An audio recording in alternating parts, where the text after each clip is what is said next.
This week, we put on wigs, crashed an opera, and partied like it was 1799. Because some of us finally watched Amadeus.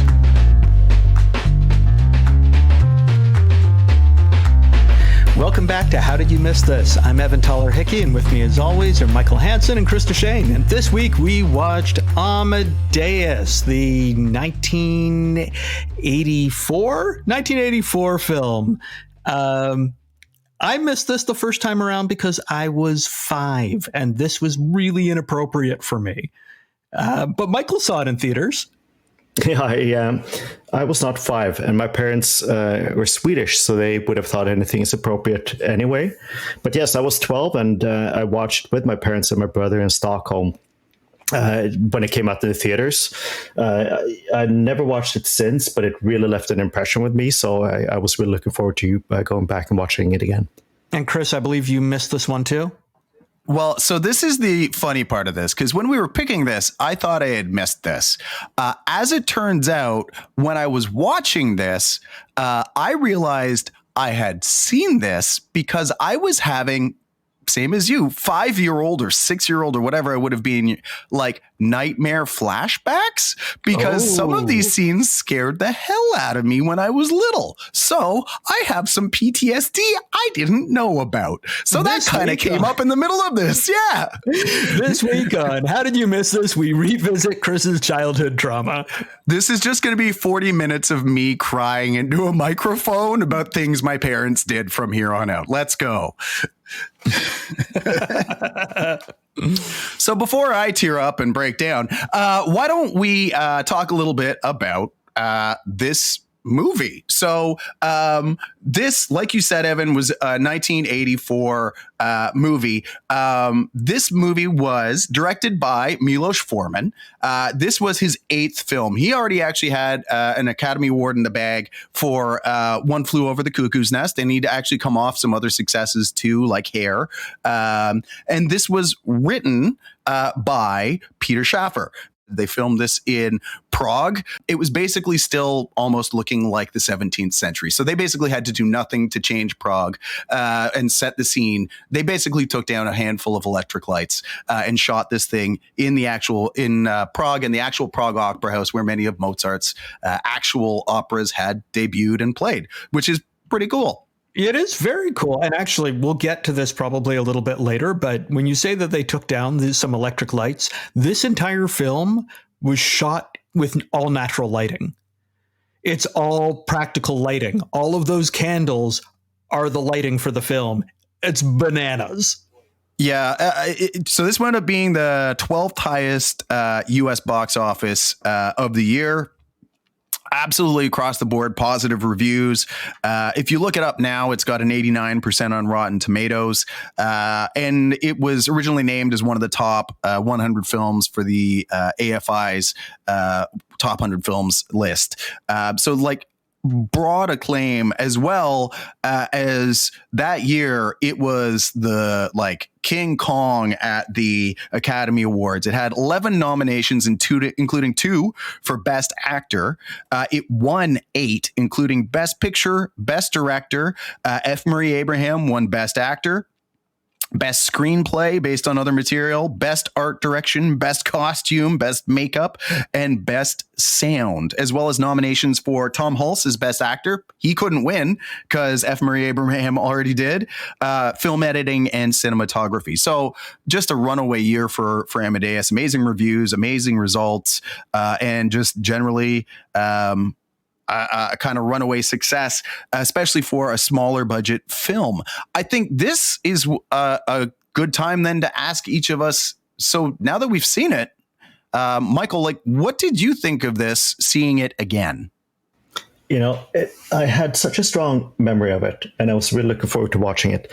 The first couple of minutes worried me deeply because all I could see was bad visuals. I didn't think that the sound mixing, I didn't think the Foley, the sound effects, like the added wind with the scenes. I thought it was, like this is a terrible movie, but I found myself forgetting all of that within minutes, and it just brought back everything to do with the music and its powerful presence, the core themes that were a lot deeper than I remembered about the inspiration versus working hard, the parent relationships.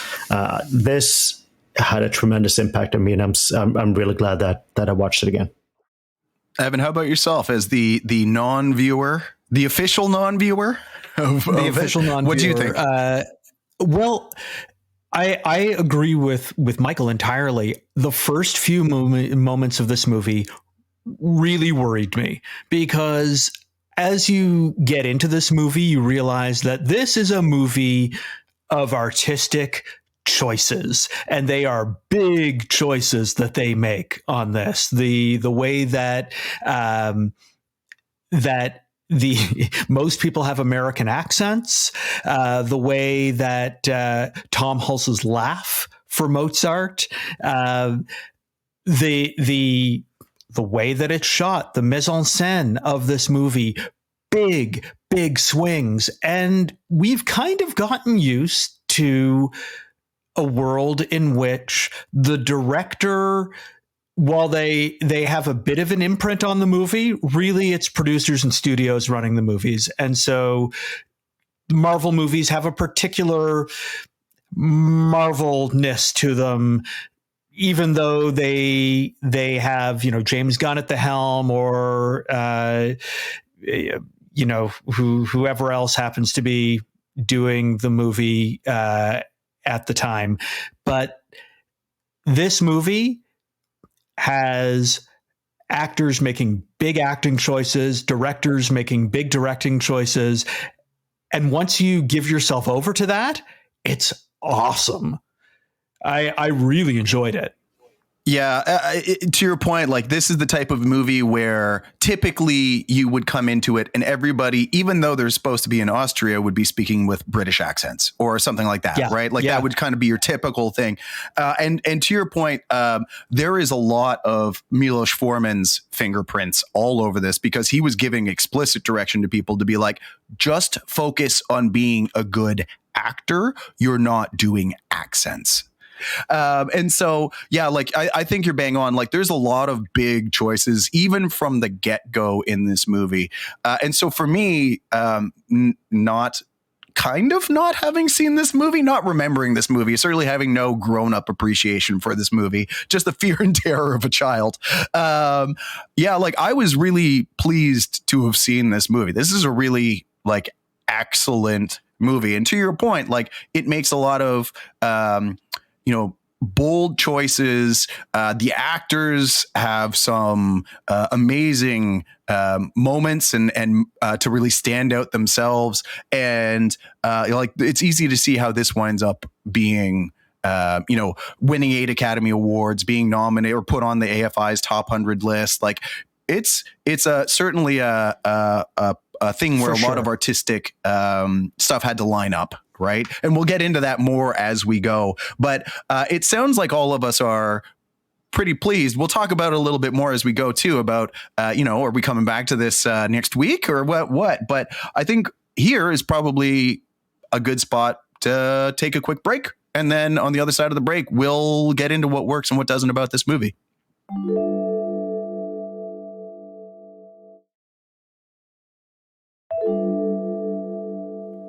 Hey, folks. All right. Spoilers ahead. If you want to go check out Amadeus after our glowing reviews of it, by all means, go do so, because we are about to spoil everything for you. But if you've seen it or you don't care, then by all means, hang out with us while we get into it.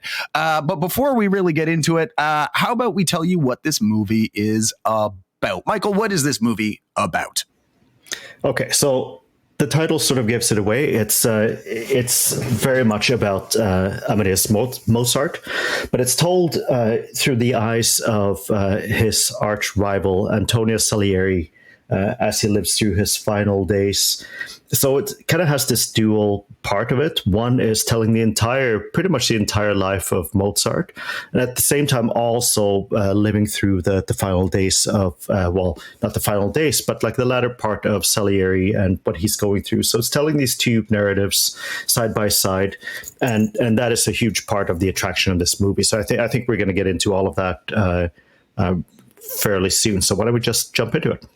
Well, speaking of it right there, I mean, in terms of things that hold up, it seems like the biggest piece of this is the main actors, right? Are Abraham and Hulse, or are Antonio Salieri and Wolfgang Amadeus Mozart. Those two characters are just heavyweights. Like, would this be this movie without those two? I mean, they're fantastic. I don't know that it would be the same movie without F. Murray Abraham. I think Tom Hulse is great. Would I like to have seen Tim Curry in that role? 1980s Tim Curry? Sure. But F. Murray Abraham is just swinging for the fences in it, and does a great job. To me, he deserves the award over Hulse, and just really carries the whole movie on his shoulders. So it's a really good point. He really deserves everything that he won out of this, but he really needs Tom Hulse for that to work. He needs to have this absurd sort of terrible person who has all the raw talent and inspiration, but none of the style and kind of like the restraint that goes with it. He needs that counterpart. If that had been the wrong person, it would have worked. I agree entirely. I think that there are a lot of other people who could have pulled that off really, really well. But F. Murray Abraham, to me, just totally embodies that role. But F. Murray Abraham just keeps nailing it for me. And I agree with you, Michael, entirely about, like, you need that counterbalance, but that's what Mozart is to Salieri in it. It's just actors acting. I think there's some very fascinating casting decisions that were made here. And Milos Forman, when he talks about them, he goes down that list and he's like, the problem with all the people who were singers, right? It's people like David Bowie and whatever. He's like, they couldn't act. They couldn't act well enough for this. And other people who were already movie stars were too well known. And his whole thing was like, when you see images of Mozart, they're very unremarkable. And so part of the reason that he landed on Tom Hulse over, say, Mark Hamill, well, you already knew Mark Hamill from Star Wars. And so now Luke Skywalker's Mozart. And, that's kind of a problem because he's so memorable already. But yeah, I mean, just getting back to the whole, Salieri and Mozart thing, I like the acting in this is just like, it's a duet, and at points, like literally a duet, I guess, as they're, in some of the final scenes composing music together. And they're actually doing a lot of those scenes with little earbuds in their ear, whatever it would have been for, 1983 when they were filming this, so that they can actually hear the music that's starting to come up, because that's really cool. Yeah. So there's as they're composing that final piece, they actually have the music playing as they're supposed to be trying to like almost create it in real time along with the music. So not only are they trying to balance this actual time thing out as they play these roles, but see this. Here's the thing, though. Like, I was going to jump in on that when you were talking about composing, because one thing that is super clear here is that they do not compose together. Like they get this point across so well that Mozart has composed. He's got the music in his head. The rest is just transcribing. He's just writing it down. Like, this is when Salieri realizes the first time that, wait, like these are the first drafts of the sheet music. Through getting access to the apartment through the maid. that is just one of those, like, this is the difference. He has had a history of working hard every day of his life. Mozart gets this music in his head through divine inspiration, and it's just a matter of writing it down. And that, I think, is at the heart of this movie as well, like that contrast, that conflict between the two characters. One has divine inspiration and is a complete imbecile in a way in Salieri's eyes. The other one has sacrificed and worked hard his entire life, and he can't reach that divinity. That's absolutely right. And I laughed the entire time because it seemed to me that the movie was saying that like genius and hedonism beats hard work and piety every time, and that hard work and piety will only end you up like alone and in an institution, while genius and hedonism gets you remembered forever. It's like, oh, snap. And then I was like, oh my God, here's my hot take on this film. Amadeus is Hamilton told from Alexander Burr's point of view. I'll take that. And it's also, but it's even the thing where there's a line in there, and I wrote it down and kind of had to go back and look at it because it was so funny, where Salieri says, from now on, we are enemies. But he's speaking to God. To God, exactly. Like, that part right there is the most interesting thing. It's like, this just happens to be the object of everything that God has done to him. But really, from now on, it's like, you and me, God, I'll show you.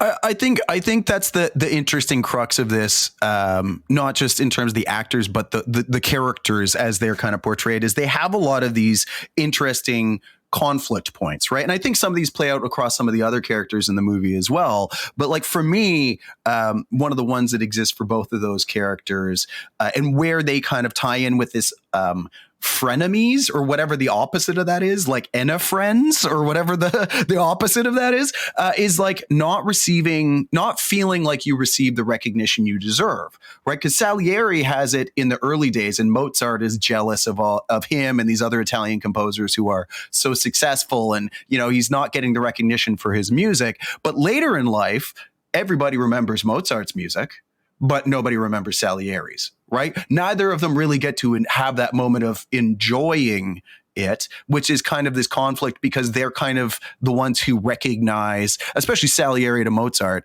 that his music is extraordinary, but nobody else seems to get it in the moment, right? That it's interesting because Salieri gets when he premieres his opera, he gets not only the public applause, but he gets the emperor throwing like lavish praise on him.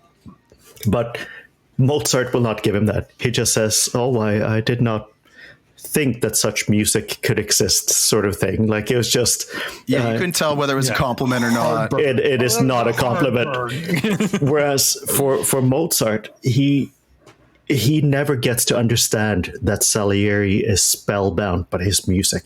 So even when he only gets 5 showings of a particular piece, Salieri was there every night and listens to it. Like, they have this thing where they can't see it in each other, and they don't acknowledge it, and they're chasing different things. I think there's a fascinating just bounce between that of like these kind of themes that play out across the characters, and often not just like one character is one thing, but often both characters wind up being both things at different points, right? And I think for me, you actually see some of these things play out across some of the other characters as well. So for me, there's this whole theme that plays through the movie of modernization, moving on to the next thing. Mozart's all about like progressing music, making it better. But there's also this theme of like tradition and staying with tradition.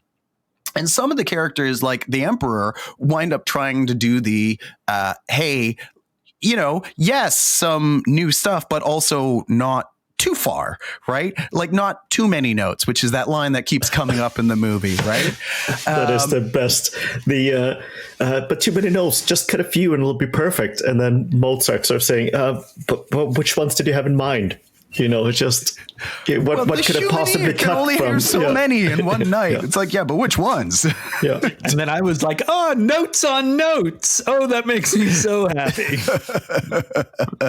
And speaking of notes, perhaps this is a good time to raise the actual music in this movie. Like for me, if ever there was one of those Academy Awards that I was like, yeah, that one was well deserved, it was sound, because the way that they actually interwove. Fantastic. There's not much else that you can say about it except like go watch the movie. Like we could talk about how well they did this, but holy crap. It's so well put together, and then watching F. Murray Abraham, right off the jump as old Salieri, hearing the music in his head as the priest that he's sort of doing, who's waiting for his confession, is waiting for him, and it's all consuming, and you totally get it. You totally get why he's enraptured, and enraptured in the ecstatic sense, the religious sense, by this music. Yeah, I think that there are two things about the music. Like one is just from a pure viewer perspective, the music is so powerful. There's certain things with Don Giovanni. There's certain points where I guess if you're 5 years old, that's where the PTSD comes from. It's just so traumatic and so powerful.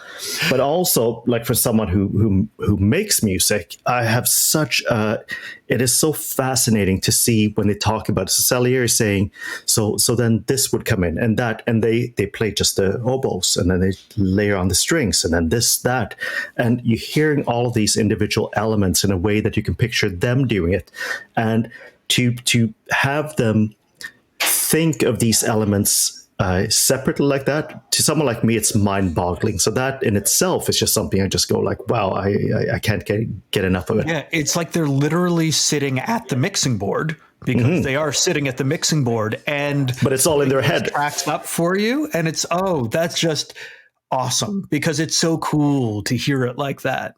Yeah, well, and again, a lot of the actors had little earpieces in so that they could perform that scene. So to your point, Salieri, as he's having this kind of like haunting memory of the first time he heard the music, and he'd be pacing it so it was along with the music as it actually played out. I think the thing for me too is because of the way they do it.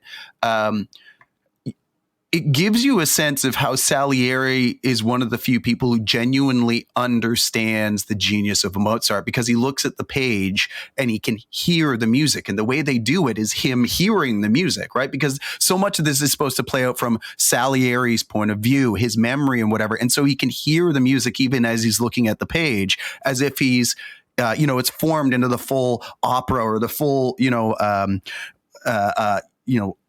orchestra playing in his mind. And then the second that Mozart snaps shut the book, it ends. And it's like in that same way that the music must have ended in his head, which is part of where I think the genius of this is, because you could easily continue that music, for the dramatic effect or whatever, but it's all about Salieri's understanding of it, and it ends when the book closes, and then it haunts him in the future as he's going back and forth between the younger him and the aged him. It moves from rapturous discovery into kind of like haunting, memory.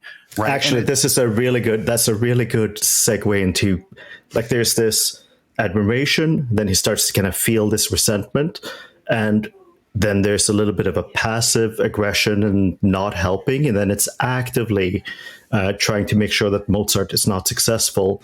And then it tips over into what becomes this last part of the movie, which is when he gets the idea of, this is my plan to end Mozart. And I'd be really interested in hearing your takes on that, the segue, and also the what you felt about that shift, just in terms of the Salieri's motivation and his plan. I mean, to me, it's capital T tragic. And that's the beauty of the film, to me, is that it is a man undoing the thing that he loves, because the thing that he loves, Mozart's music, is made by someone he despises, Mozart, and in destroying, it's killing the golden goose in some ways, but not because you're like, oh, give me more of this. It's squeezing the life out of your enemy, but loving its blood. I don't know. I missed up my metaphor somewhere there. Yeah, you went a little creepy vampire there pretty quickly. But I mean, I think I'm with you. Except I'd even say Salieri in that first scene where they're at they're in Salzburg, I guess it is, and it's the first time he's going to meet Mozart, and he says, "I was jealous of him before I even met him." Because, he had all this stuff. His father taught him music and took him everywhere and, dedicated his life to music. And like, this kid is composing music at 4 years old or whatever it is. Like, he talks about his jealousy of Mozart before he even meets Mozart. Like, it's almost like destiny that he is going to, no matter what, hate this guy, right?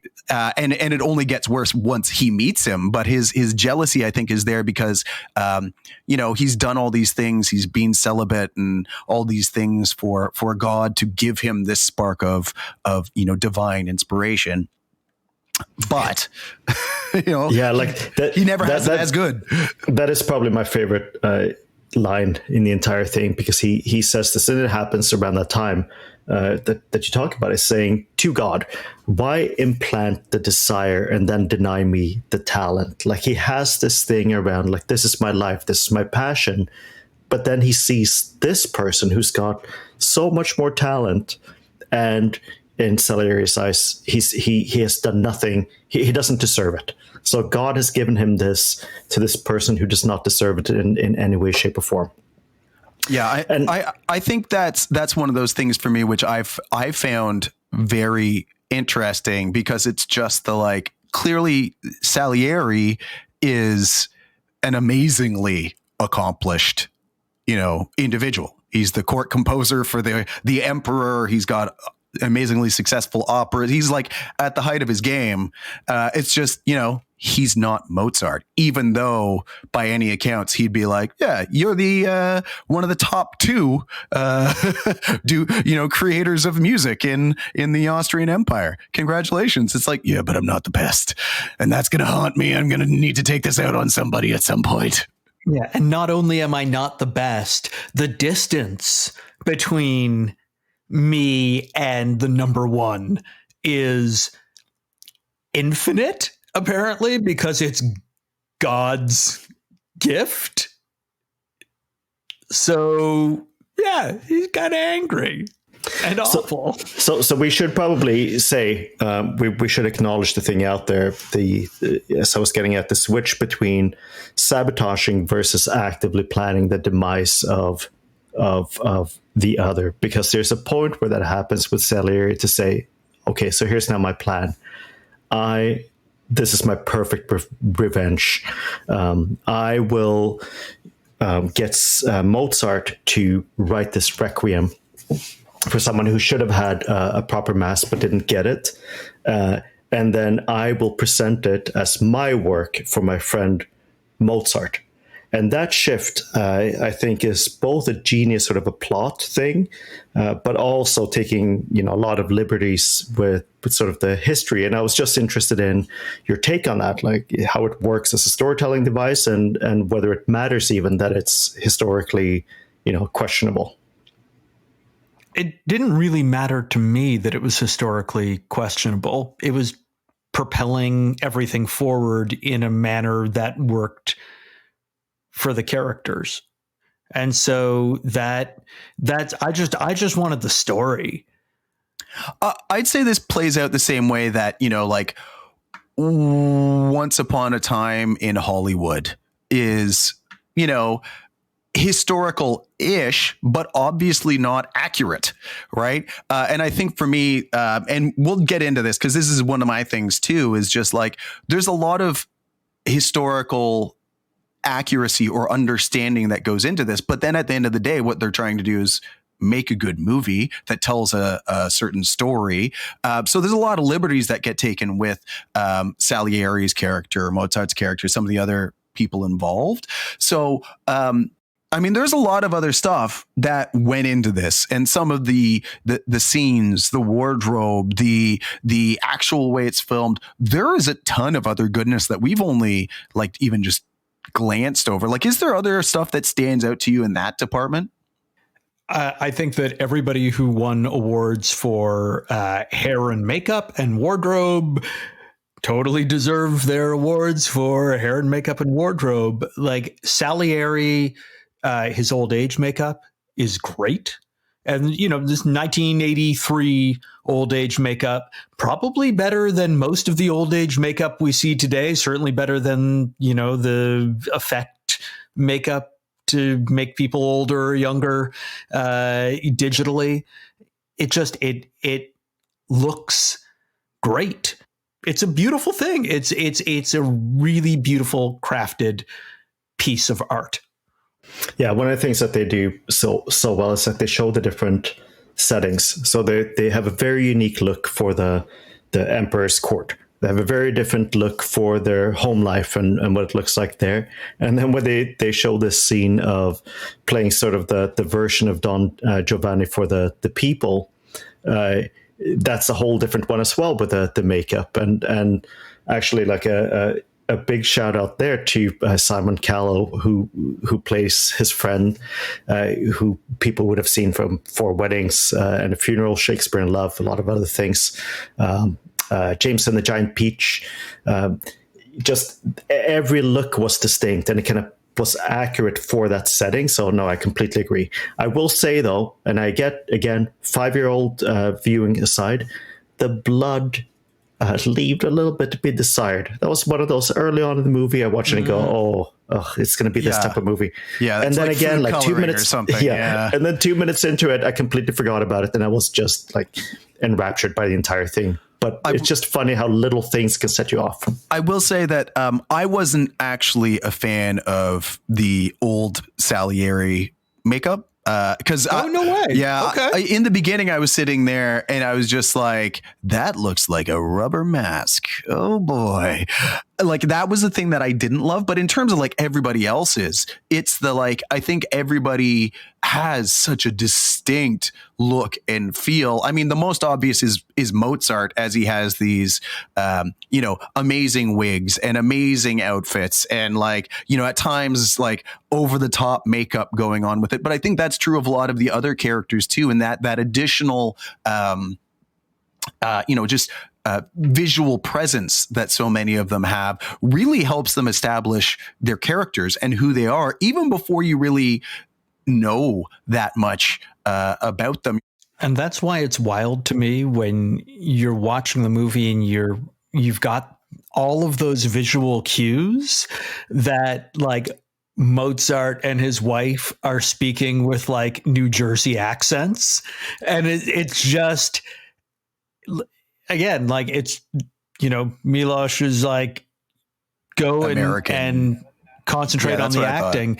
Yeah, there was a moment where I was in my head, I was like, am I watching like All in the Family or something when she's like, Wolfie? And you're like, whoa, what's going on here?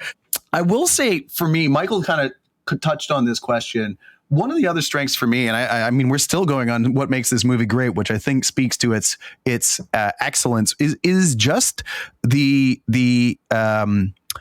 historical accuracy of this movie, right? So the individuals themselves, they take some liberties with, right? Salieri and Mozart, and their lives weren't exactly accurate. Again, we kind of said like, hey, that's something that they did to help tell this story and make the points that they wanted to make. But just even in terms of the way that people dress, the way things look, the way that they're tying it into the current day. So, at points, the emperor makes a point of like, oh, my sister Antoinette, we're worried about these peasants getting all uppity or whatever. It's like, well, that's Marie Antoinette, right? We're on the verge of the French Revolution, which helps make sense why he's like, yeah, we want to modernize, but not too much.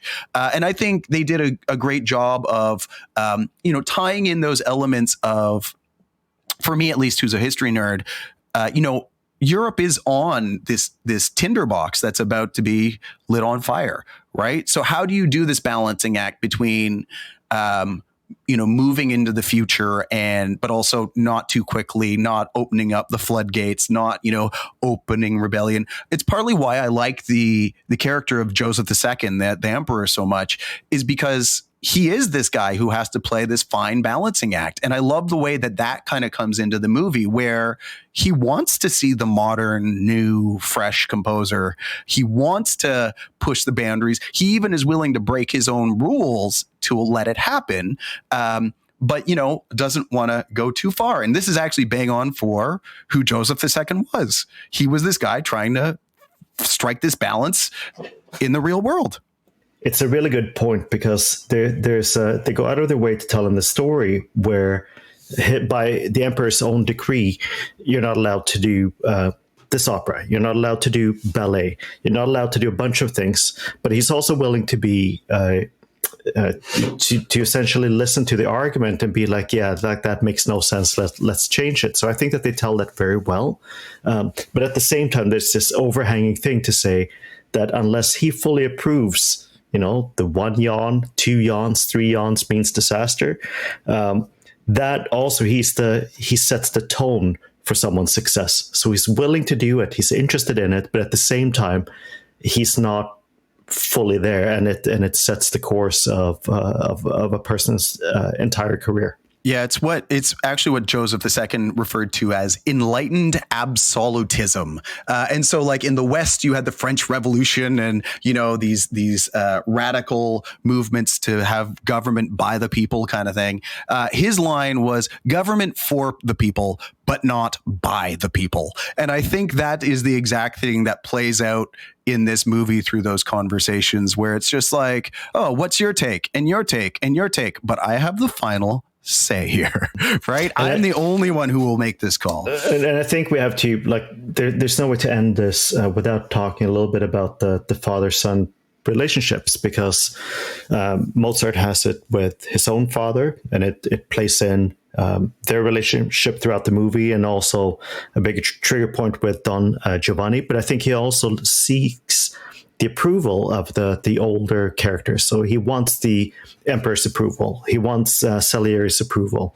And there's a tone there that when he hears the news of his father's death, and then they cut to Don Giovanni, it is so powerful. Like, it's mind-boggling.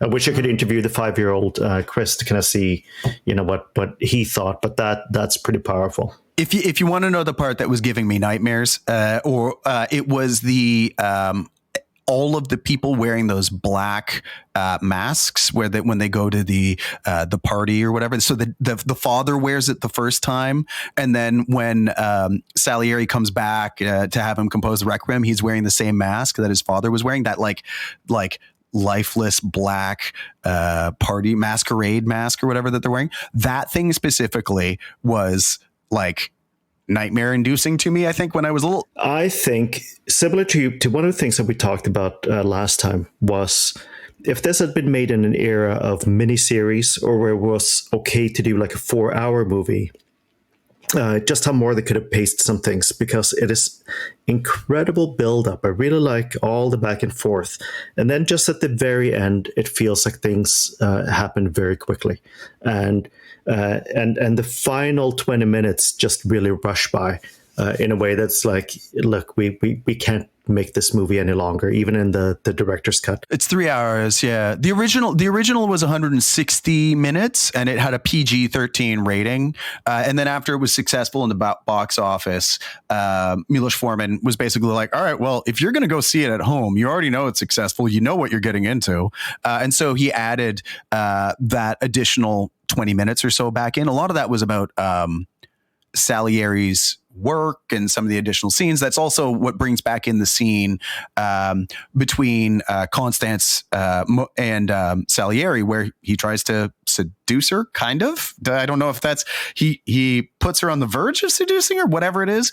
So some of those scenes were brought back in, and then it got an R rating. An important scene. Yeah, I without that scene, Constance locking up the Requiem after she walks in on Salieri with, the dying Mozart wouldn't have nearly as much power.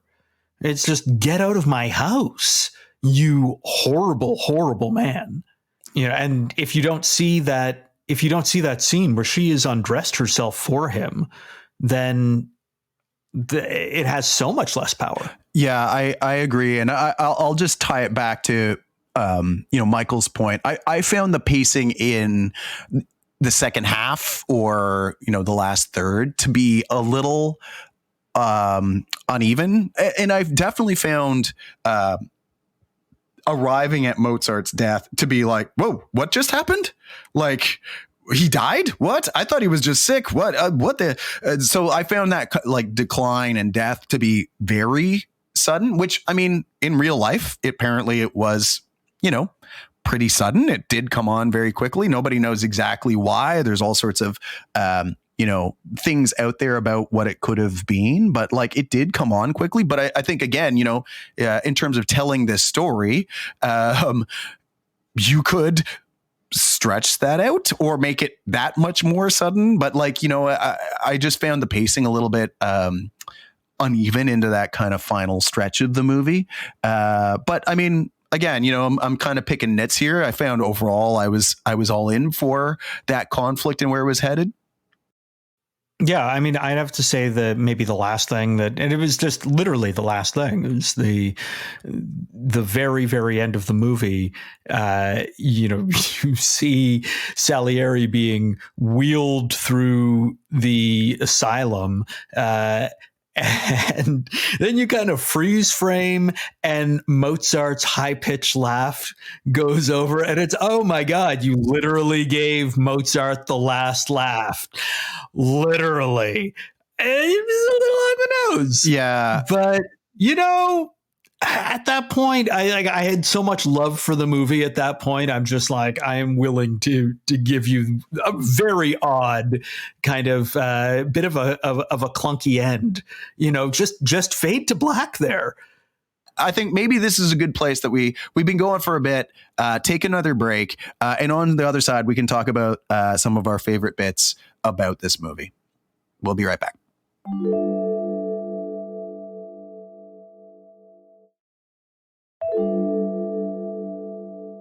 All right, we're back, and we're going to talk about what our favorite parts of this movie were. So we got a few questions to go through. Michael, I'm going to ask you first.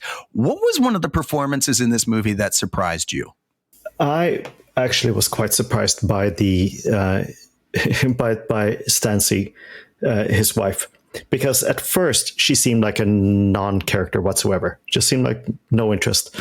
But she was one of the people who had the ability to walk away and actually take a stance. And you also got to see a nice scene of her kind of seeing Mozart having this relationship, these kind moments with her child. So that surprised me. Nothing else surprised me in the sense of they were excellent from the first, and they stayed excellent. But that was sort of like, oh yeah, like that's a really good complementing character that stood out to me. Evan, how about yourself? Yeah, I thought that Constance Mozart, Elizabeth Berridge, fantastic job. Like, very, very good job. There were a couple of ones where a couple of performances that genuinely surprised me. Cynthia Nixon, a very young Cynthia Nixon, way pre-Sex and the City days, showing up as the maid that is the spy for Salieri in the Mozart household. I'm like, oh, whoa, she did a great job. The other performance that surprised me, and I think on purpose, was the performance of the priest who is there taking Salieri's confession, because it is so flat and so kind of milquetoast.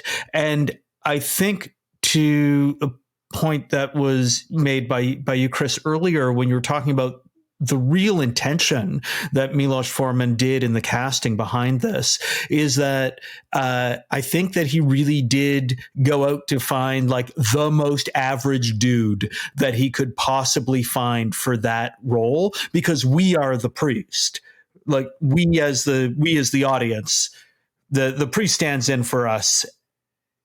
We are taking Salieri's confession, but his performance is so small, and I think very much on purpose, that I was like, what is this guy even doing here? Oh, wait, I see what's going on. Oh, this is really interesting. I like this conceit. Yeah. Plus, I took down a note about when Salieri is talking about the Requiem Mass, and he's talking about God powerless to stop listening, and I, for once, in the end, laughing at him. And then I wrote down about the poor young priest listening to this, because his acting right there and then, essentially like that, he's this young, naive, sort of optimistic, a priest, and he's getting barraged with all of this. Like I thought that was a terrific moment of acting. I personally found the character of Joseph II, the emperor, to be pretty entertaining for me. There was a lot of little moments. Like for me, that character winds up playing the same role that King George does in Hamilton. Both a little bit of comic relief, but also kind of helping set the tone of like, where does this story take place in the world? What's happening more broadly? And also just those moments of, we were talking about him trying to tread this middle path between modernizing, but not too much and not too quickly, where they're having those conflicts and those moments where he goes, well, there it is. And you're like, okay, that's all you've got to say about this conflict going on between these people. And it's just those like little one-liners thrown in that just made me chuckle throughout. So I think that ties pretty easily into then, what was the like most memorable scene or line from this movie? And for me, it was that, well, there it is, which was used a number of times, where he just makes that little, and then kind of like, doesn't want to voice his opinion, which it just made me laugh every time it happened. Evan, how about yourself? Favorite scene or line in this movie? Well, first, I want to thank you for validating my hot take that this movie is Hamilton, just told from Alexander Burr's point of view. I didn't go all the way there, but okay, go on. I mean, no, really, thank you. Thank you for validating that.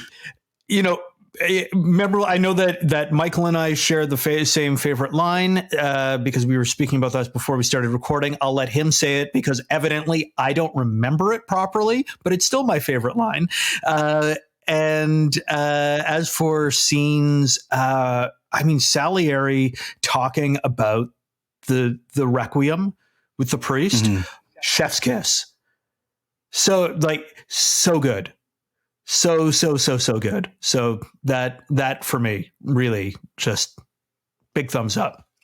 Michael, so the one that Evan refers to is right at the very end when Salieri is being rolled out in the sanatorium. He says, "I am the patron saint of mediocrities. I absolve you all." But for me, actually, and I mentioned it earlier, was this whole thing around asking God, why implant the desire and deny me the talent? Because for me, that really was that just struck such a nerve. This whole thing around craft versus inspiration.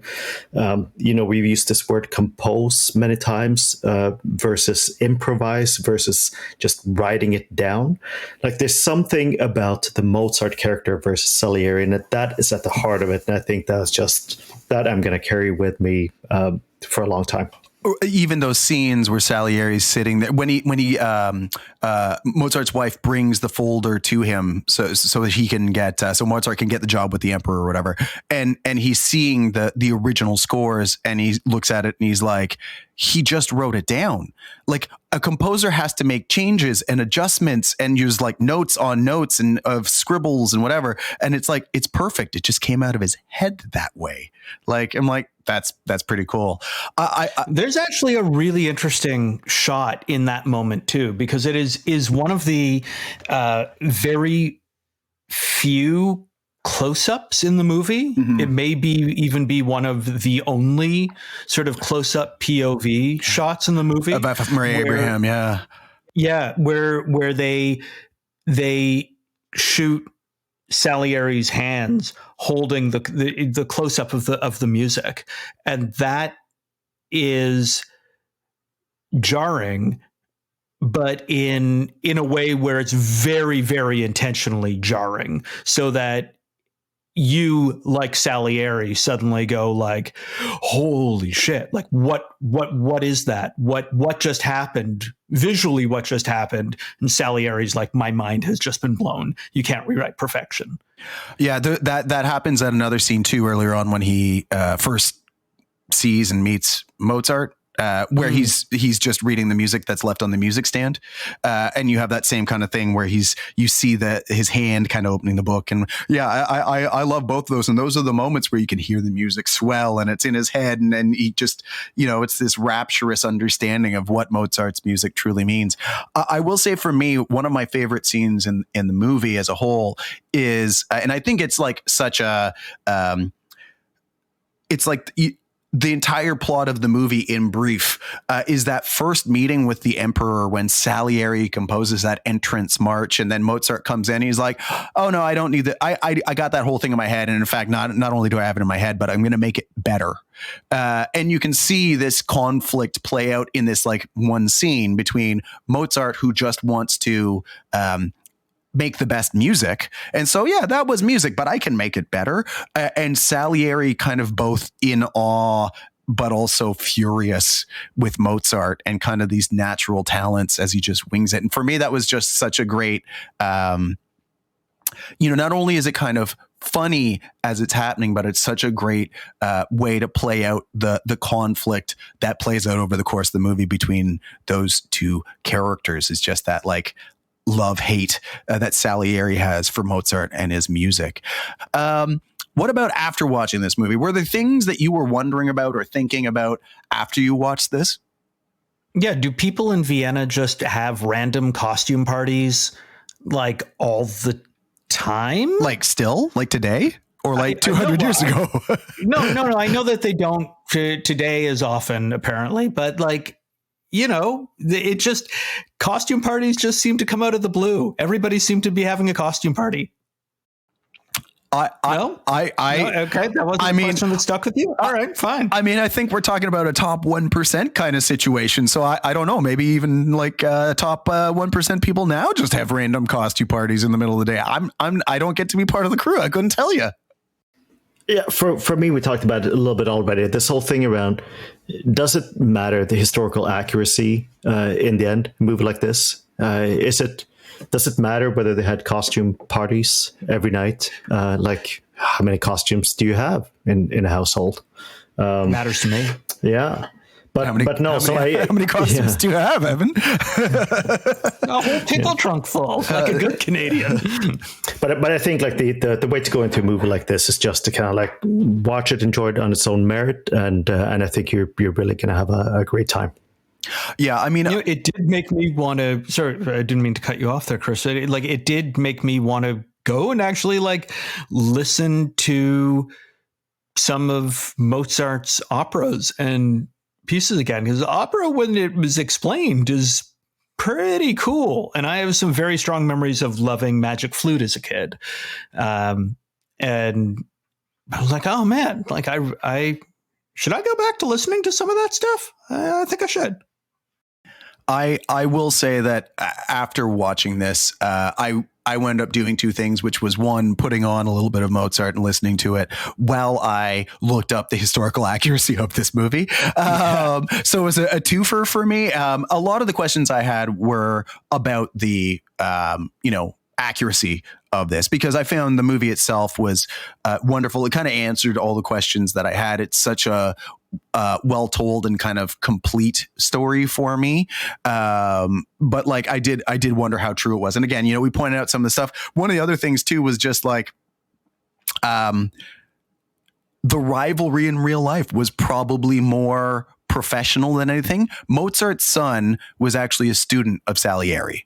Like, if that doesn't kind of put into context what the real life rivalry was like, you know, it probably was more of a professional one, because Salieri was an excellent teacher, and, you know, he taught all these other great composers, Liszt, Beethoven, like all these other famous folks, and he was also teaching Mozart's son. So I think there's, you know, those were the kind of questions I came away with, which again, I don't care what liberties were taken. You know, there's lots of other movies that take liberties. And this is just an amazing story to be told. And speaking of the story, you know, is this a movie that you're going to come back to soon? Do you think you'll come back to this in the near future? I don't know about the near future because it is 3 hours and there are other movies to watch. But I'm really glad that I've seen it now. And maybe I'll come back to it, you know, when my son's old enough to watch it, and won't give him, you know, 8-year-old nightmares. Yeah, don't have another me in 30 years. Yeah, exactly. We're all striving not to do that, but yeah, I don't know that I'm going to go back to it immediately, but I feel very good for finally having seen this movie. Yeah, I think this is an easy one to recommend to people. I think if I watch it again in the next, since last time, 38 years. Yeah, I'm okay with that. The next 38 years, and I'll recommend it to anyone in the meantime. Yeah, that feels about right. Yeah. What about you, Chris? Yeah, I'm kind of in that same boat where if somebody was like, I'm thinking of watching this movie, I've never seen it, I'm like, you should. It's a good movie. And if they were like, would you like to watch it with me? I'm like, come talk to me about it once you're done. You know, I don't know that I need to watch it again, but I would quite happily talk to people about it, because I think it is a movie that you can have a lot of different takes on, that a lot of, you know, like a lot of those themes and plot points that we talked about, you know, you could have interesting conversations with anybody who was into this movie. I don't know that I would recommend it to everyone. It is, you know, a 3-hour play essentially in a movie, and, you know, but am I jumping back into it anytime soon? No, but I'm also lucky enough that I get to talk about it with 2 people. And that's what we just did. So I think here is probably a good point to call it a wrap. All right, so that was Amadeus. And if you found that helpful, then please do us a favor. You can go rate, subscribe, or review this episode or any other episode you've listened to. It helps us out. And if you have any thoughts about the movie, questions that didn't get answered, or other ideas about Amadeus, or movies for us to watch in the future, you can hit us up on Twitter at How Did You Miss This? That's at HDYMT_pod. And you can shoot us any questions or thoughts you might have. We'd love to hear from you. And until then, we will see you next time.